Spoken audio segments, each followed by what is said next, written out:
Olisi hauska tietää, minkälaista on olla uskovainen, lukioaikainen kaverini pohti joskus aikanaan.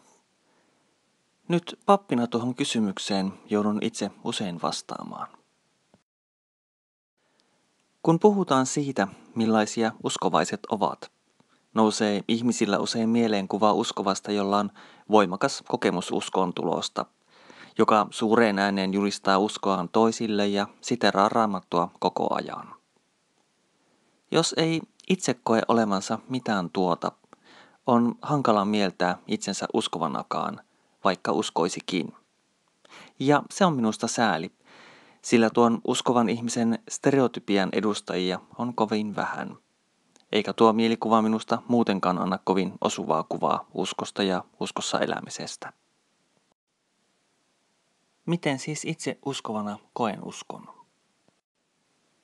Voimakas kokemus uskoon tulosta ei ole uskoa määrittävä tekijä. On monenlaisia polkuja uskoon, ja useimmilla se tie on paljon hitaampi ja astettaisempi ja arempikin.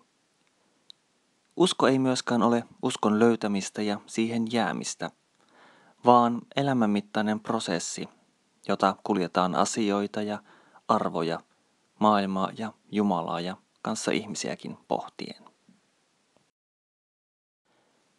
Usko ei ole koskaan pysyvää varmuutta asioista. Uskovan elämään kuuluu kysely ja epäilykin. Sen tarkoitus on jalostaa uskoa lapsenomaisesta ja kiiltokuvamaisesta kohti aikuisen ihmisen uskoa.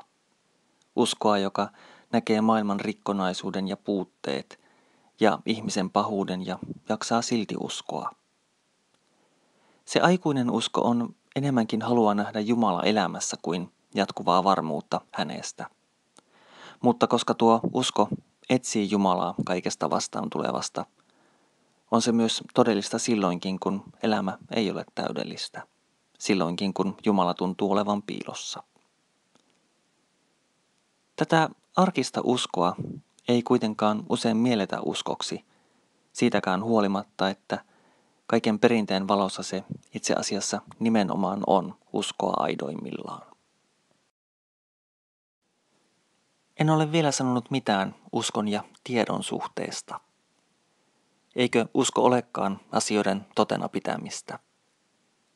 On ja ei ole.